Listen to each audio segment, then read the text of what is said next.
And so today, as we look at consecrating our lives, setting our lives apart for God's Holy Spirit to work in, we are going to look at Paul's life.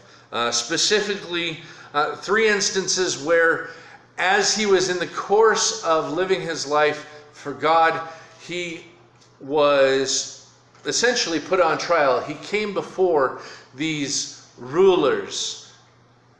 Last week we talked about how, as Paul lived his life for God, it brought him into a place where he was essentially condemned by the Jews. They were ready to kill him.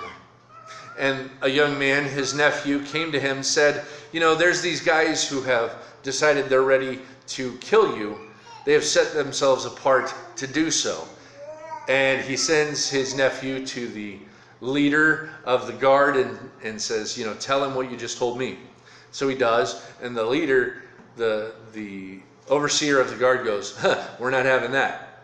And so he gets together this massive movement of over 200 people to get him safely to the governor. And so we are looking at that. He's been sent to Caesarea, and now he is on trial before Felix. The soldiers, carrying out their orders, took Paul with them as far as Antipatris. Then they took him on to Caesarea, and they handed him over to the governor. The governor being Felix. 5 days later, the high priest Ananias went down to Caesarea with some of the elders and a lawyer named, hold on, let me find my thing so that I make sure I don't go too far.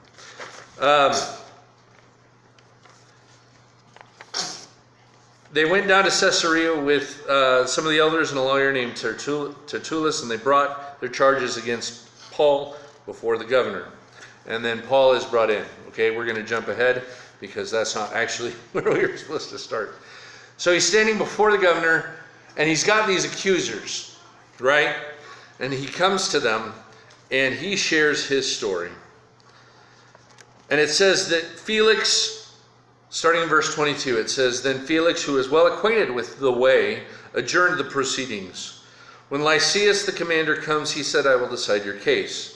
He ordered the centurion to keep Paul under guard, but to give him some freedom and permit his friends to take care of his needs. Several days later, Felix came with his wife Drusilla, who was Jewish. He sent for Paul, and he listened to him as he spoke about faith in Christ Jesus. As Paul talked about righteousness, self-control, and the judgment to come, Felix was afraid and said, That is enough for now, you may leave. When I find it convenient, I will send for you. At the same time, he was hoping that Paul would offer him a bribe, so he sent for him frequently and he talked to him. When 2 years had passed, Felix was succeeded by Porcius Festus, but because Felix wanted to grant a favor to the Jews, he left Paul in prison. So his first official trial with a Roman leader ends up being essentially wasted. For 2 years, Paul is under guard because this man is hoping that he's going to slip him some credits, slip him some money, and try to get out of his imprisonment. But Paul sees the bigger picture. He says, no. I'm not going to try to get out of my imprisonment. I have been sent here for a purpose. You see, Paul, before he left, he understood. He had been told by the Spirit of God, you will testify in Rome, just as you have testified here in Jerusalem. And so Paul sees this as a stepping stone. He realizes, I'm going to eventually get to Rome. This is a stop along the way. No, I'm not going to bribe him. I'm not going to try to get out of this. I'm going to be faithful.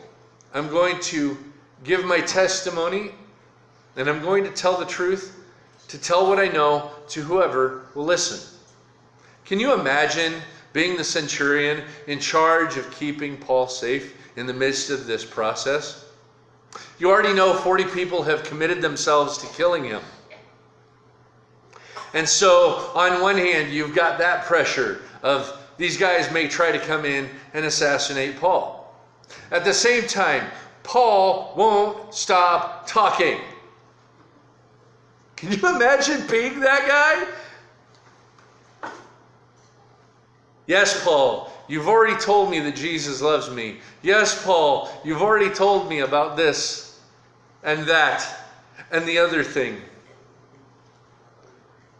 I suspect that if that centurion did not come to Christ, it wasn't because of lack of opportunity, right? I suspect he had plenty of opportunities. I'm suspecting that even if Paul wasn't directly having conversation with that centurion or whoever it was that was guarding him in that moment, that as his friends came to visit, he was reminding them of Christ's goodness, of God's goodness to them.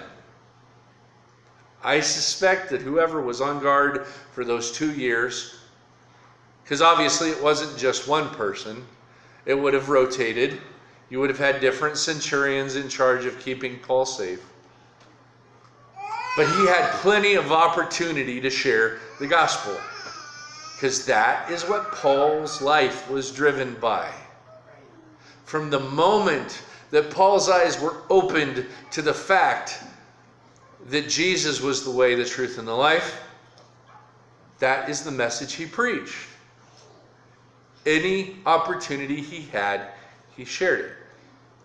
So Felix, the very first time he comes before him to present, he presents the gospel to him, and he says, I'm well acquainted with the way. We're going to adjourn these proceedings. That was the very first time. When Lysias the commander comes, I will decide your case. He didn't. He didn't. He ordered the centurion to keep Paul under guard, to give him some freedom, permit his friends to take care of the needs. Several days later, he and his wife show up, and they call Paul, and they say, explain this to us. And Paul's like, gladly, I will gladly present the gospel to you again, Festus. Or Felix, Felix. And his wife. Oh yes, I'm going to take that opportunity. You see, Paul lived his life recognizing what his calling was. I think there are times in our own lives when we forget our calling. We get complacent. We get comfortable in our place. And, oh yes, all of my friends know that I'm a Christian. Yes, but do they know what that means? If they look at your life, does that point them to the kingdom? I pray so. I hope so. I ask myself the same question. Maybe not daily. Probably should. Probably should be asking myself daily. How did I point people to the kingdom today? That's my calling. That's your calling too. And no matter who we come before, we need to see it as another opportunity to share the gospel in one way or another. Maybe we don't do it with our words. We'd better be doing it with our lives. And there will be those opportunities to share with our words. So Felix leaves. Festus steps in 3 days after arriving in the province. It says here in chapter 25, verse 1. 3 days after arriving in the province, Festus went up from Caesarea to Jerusalem, where the chief priests and the Jewish leaders appeared before him and presented the charges against Paul. So it sounds like Festus maybe is trying to get himself into the good graces of the leadership of the Jews because he wants them on his side, right? I mean, after all, Jerusalem was known to be a place where things happened and uprisings occurred. And Festus is going, if I'm the governor, I'm going to think about ways to prevent that from occurring, right? Because this probably got some governors kicked out more than once. Jerusalem was a hot spot. We want to keep it cool. So he goes to Jerusalem and he meets with them.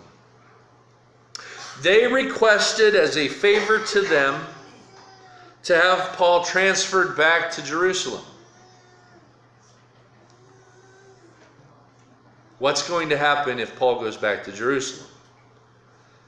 These guys are starving by this point that have made this oath. Actually, I'm sure they have eaten. It's been 2 years. So they've either broken their vow or they're dead. Okay. Yet they still want to kill him. It says, they requested Festus as a favor to them to have Paul transferred back to Jerusalem because they were preparing an ambush to kill him along the way. Festus answered, Paul is being held in Caesarea, and I myself am going there. Let some of your leaders come with me. And if the man has done anything wrong, they can press charges against him there. Aha, Festus is not stupid. He's aware. He knows. He knows the way some things work. And after spending 8 or 10 days with them, Festus went down to Caesarea. The next day he convened the court and ordered that Paul be brought before him. When Paul came in, the Jews who had come down from Jerusalem stood around him. They brought many serious charges against him, but they could not prove them. Then Paul made his defense. I have done nothing wrong against the Jewish law or against the temple or against Caesar. Festus, wishing to do the Jews a favor, said to Paul, are you willing to go up to Jerusalem and stand trial before me there on these charges? Paul's not stupid either. Paul answered, I am now standing before Caesar's court where I ought to be tried. He is again invoking privileges of a Roman citizen here.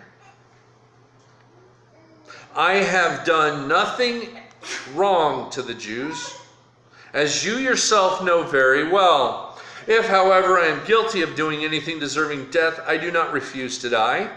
But if the charges brought against me by these Jews are not true, no one has the right to hand me over to them. I appeal to Caesar. After Festus had conferred with the council, he declared, you have appealed to Caesar you will go. So this man is trying to play all sides of the field.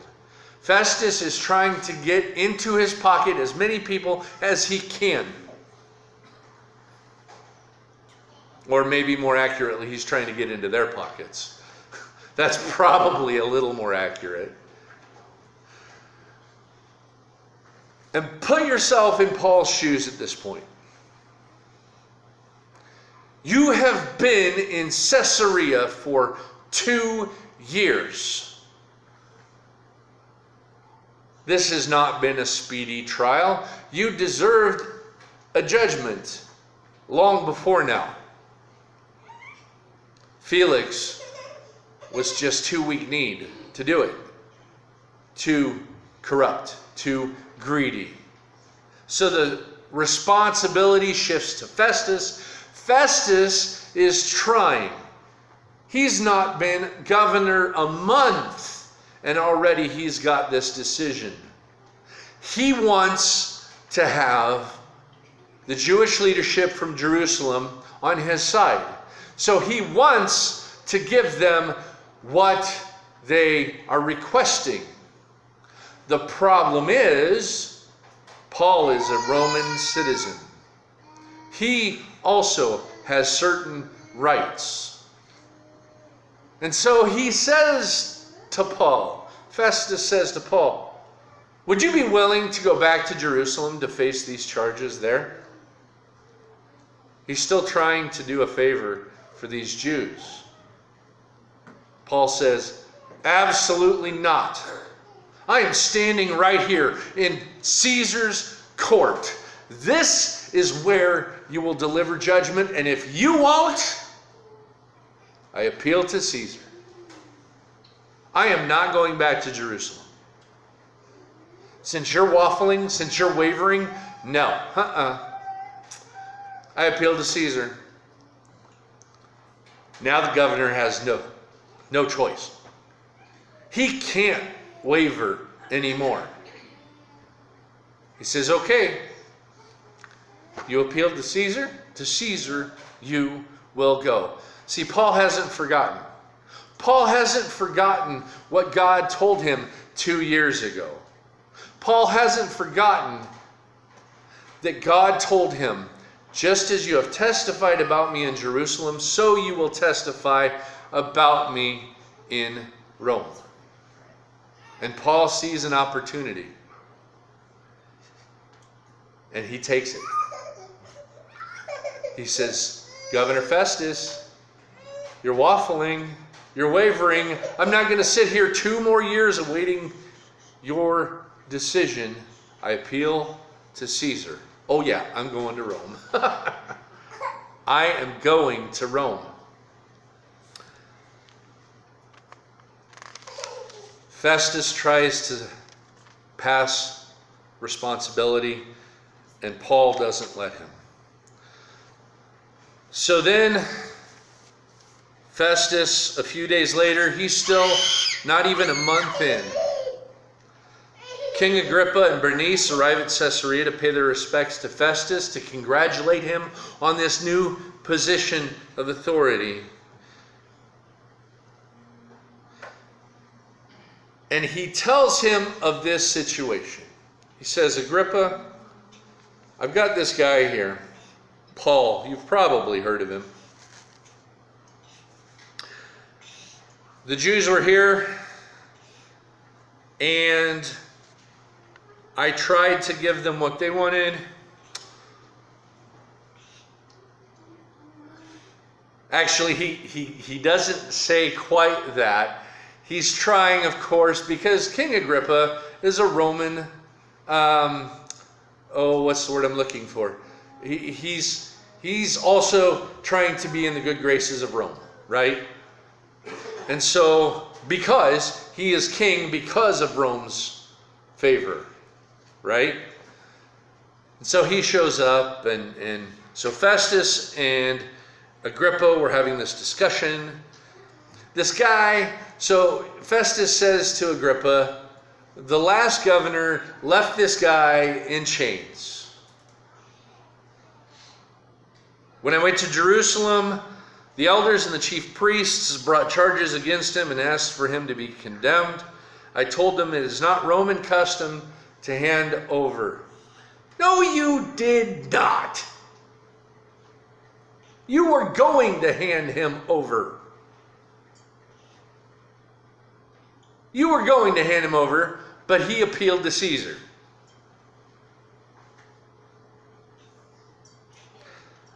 I told them it is not Roman custom to hand over anyone before they have faced their accusers and have had an opportunity to defend themselves against the charges. When they came here, I didn't delay the case, but convened court the very next day and ordered him to be brought in. When accusers got up to speak, they did not charge him with any crimes that I had expected. Instead, they had some points of dispute with him about their own religion, about a dead man named Jesus, who Paul claimed was alive. I was at a loss how to investigate such matters, so I asked if he would be willing to go to Jerusalem, but he appealed to Caesar. So I ordered him held until I could send him to Caesar. Then Agrippa said to Festus, I would like to hear this man myself. Tomorrow you will, says Festus. And so Agrippa gets to hear Paul. Agrippa gets to hear Paul. Verses 24 through 32. I'll start at 23. The next day, Agrippa and Bernice came with great pomp and entered the audience room with the high-ranking military officers and the prominent men of the city. And at the command of Festus, Paul was brought in. Festus said, King Agrippa and all who are present with us, you see this man. The whole Jewish community has petitioned me about him in Jerusalem and here in Caesarea, shouting that he ought not to live any longer. I found he had done nothing deserving of death, but because he made his appeal to the emperor, I decided to send him to Rome. But I have nothing definite to write to his majesty about him. Therefore, I have brought him before all of you, and especially before you, King Agrippa, so that as a result of this investigation I may have something to write, for I think it is unreasonable to send a prisoner on to Rome without specifying the charges against him. Okay, so we're going to jump forward. Paul, sorry, it's 26. I just read 25. Chapter 26, verses 24 through 32. Okay, so now we've got the basics, right? Paul shares the gospel. He explains to them why he feels he is on trial. And it's at this point that Festus interrupts Paul's defense. He says, "You are out of your mind, Paul. Your great learning is driving you insane." "I am not insane, most excellent Festus," Paul replied. "What I am saying is true and reasonable. The king is familiar with these things, and I can speak freely to him. I am convinced that none of this has escaped his notice because it was not done in a corner." That was almost like a jab, wasn't it? It was a jab at Festus. None of this was done in a corner, unlike some people.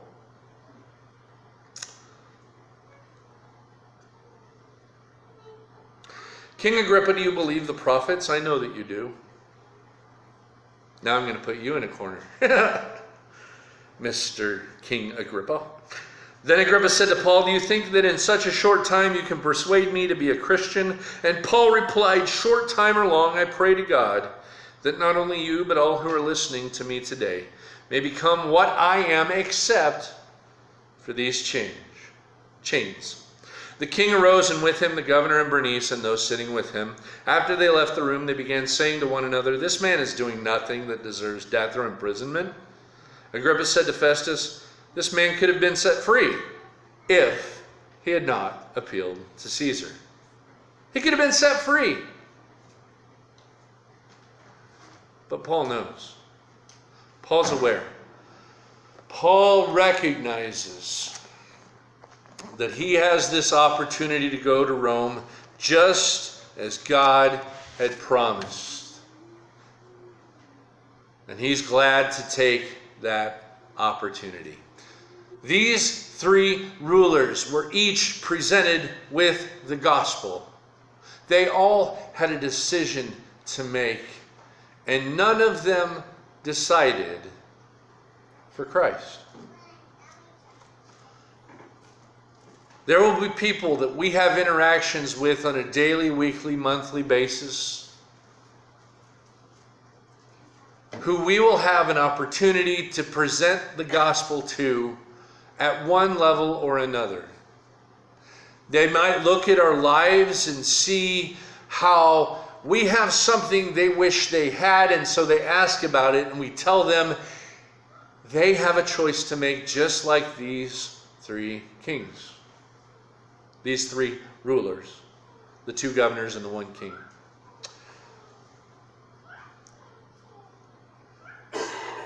I pray that as we interact with people, they will have those questions, because they will see that God has blessed us.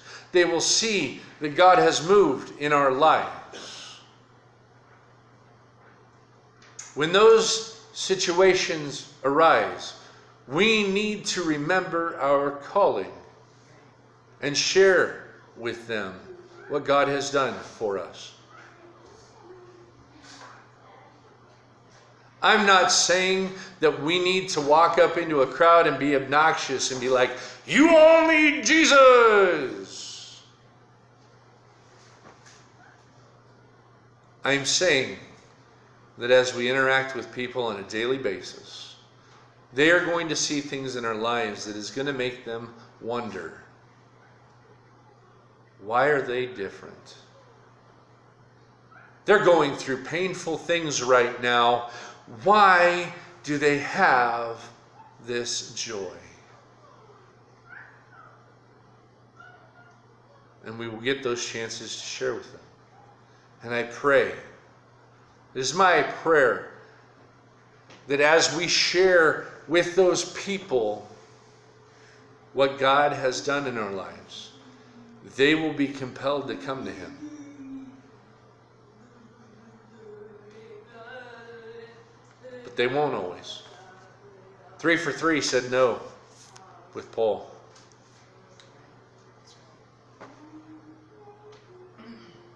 And ultimately, we know that the Roman emperor also says no.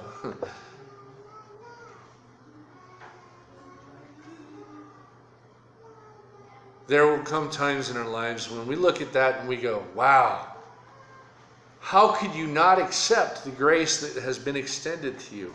How could you not? Yet people will.